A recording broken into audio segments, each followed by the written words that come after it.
একটা কথা বলে রাখি, একটা দুঃসংবাদ আছে, জানি না তোমরা কিভাবে নেবে। হ্যাঁ guys, welcome to my new video. তো আজকে সকাল থেকে ভিডিও করিনি কারণ দুপুরবেলা হচ্ছে গিয়ে খেতে উঠলাম সবে। তো এইসব জিনিসপত্র গোছাচ্ছিলাম আর এই আমার ঘরের অবস্থা আপাতত। তো এখানেই আমি বসবাস করি, পিছনে দেখতে পাচ্ছ জয়রক। তো এইসব নিয়ে থাকি, আমার এইসব নিয়ে বাস। তো এই জিনিসগুলো একটু অগোছালো ছিল, আজকে গোছাচ্ছিলাম, তো এই সকাল থেকে সময় পাইনি। তো এখন একটু পড়তে বসবো, দেখা হয় বিকেলে। তো এখন আমি জিম থেকে বাড়ি চলে এসেছি। তো আজকে জিমে বেশি ভিডিও করিনি কারণ আজকে সিরিয়াস জিম করেছি। তো এখন তালা খুলবো, তালা খোলার পর কথা হচ্ছে। তো যেটা বলছিলাম, আজকে জিমে বেশি ভাট বকিনি কারণ অনেকদিন ধরে প্রপারলি ওয়ার্কআউট হচ্ছিল না।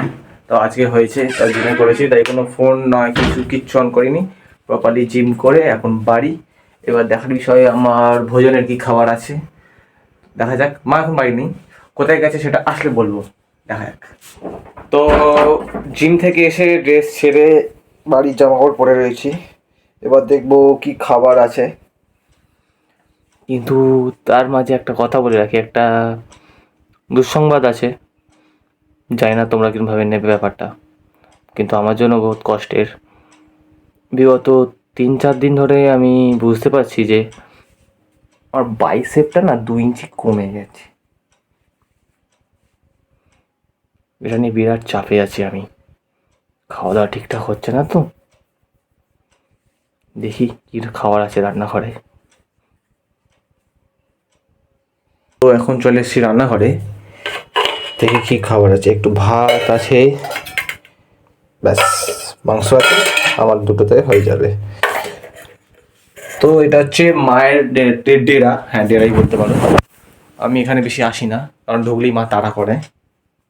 আমি ভালো ছেলে, কাজ বাজ করি, একটু একটু একটু অগোছালো হয়ে যায়, একটু জিনিসপত্র ভেঙে যায়, একটু না ডলুম ভেঙে গেল, একটু না মিক্সিটা খারাপ হয়ে গেল, এই সামান্য জিনিসের জন্য আমাকে মা এখানে ঢুকতে দেয় না। তাই আমাকে এখান থেকে ঢুকতে বিরত, তাই লুকিয়ে লুকিয়ে আসতে হয় নিরুপায় হয়ে।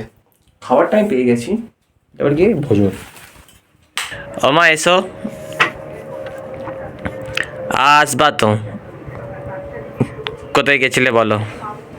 আমার পাড়ার প্রোগ্রাম বিবেকানন্দের জন্য অনুষ্ঠান, তার রিহার্সাল ছিল, রিহার্সালে সেরে এলাম। আর এদিকে আমি না খেয়ে বসে আছি। আজকের অনেক দেরি হয়ে গেছে, এখন রান্নাঘরে যেতে হবে। আচ্ছা, না খেয়ে বসে আছি, খাবার ছিল, খাসনি কেন? খাওয়া হয়ে গেছে। তাহলে আবার না খাওয়া কি করে হলো ওটা? ऐसा लगा मेरा मजाक। তো বাবা যাও, একা একা বসে আছি, কষ্ট পাচ্ছি। তো যেমনটা মা বললো যে বিবেকানন্দ প্রোগ্রাম, আসলে আমাদের পাড়ায় হচ্ছে গিয়ে সরস্বতী পুজোর পাশাপাশি হচ্ছে গিয়ে বিবেকানন্দ বার্থডে, মানে ন্যাশনাল ইউথ ডেটা, মানে আজকে ছিল যেহেতু 12 তারিখ, আজকে হচ্ছে 163তম, হ্যাঁ 163তম স্বামীজির বার্থডে। তো আজকে বেবারে পড়ে যাওয়ায় কোনো প্রোগ্রাম হয়নি, সেটা আমাদের কিছুদিন পোস্টপোন করে কিছুদিন পরে হচ্ছে, ব্লগেই দেখিয়ে দেবো। তো তারই রিহার্সাল, তারই প্রোগ্রামের জন্য গেছিল।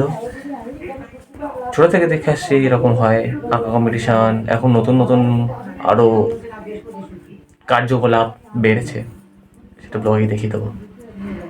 আপাতত আমি একটু পড়ি। তো আমি আর আমার মাতাশ্রী এখন খেয়ে দিয়ে উঠে হাঁটতে বেরিয়েছি, নাইট ওয়াক করছি। গভীর রাতে আমাদের খাওয়ার পর পাড়ায় যখন সবাই ঘুমিয়ে পড়ে তখন আমরা হাঁটি, এই শুনশান বন্ধ করে আমরা হাঁটি, শরীর চর্চা আমরা করি। তো আমার মায়ের বক্তব্য হচ্ছে আমার কি শুধু উপরই ঠান্ডা লাগে, কারণ আমার হুলিয়াটা ঠিক এইরকম, কোনো সময় ফুল প্যান্ট পরে না, ঠান্ডা লাগে না তাই পরি না। মানে হাঁটার সময় বাড়ি থাকে, পায়ে ঠান্ডা লাগে না, গায়ে ঠান্ডা লাগে, মাথায় ঠান্ডা লাগে, সারা অল সিজন শুধু half pant half pant half pant. তো এই হচ্ছে রাস্তাঘাট শুনশান, ধু করছে, এদিক পানি চাই, কোনোখানে জনমানব নাই। কোন কবিতার লাইন বলো দেখি ভাই? একটা গাড়ির দেখাও নাই। বাহ, আমার মা লাইন বাড়িয়ে যায়।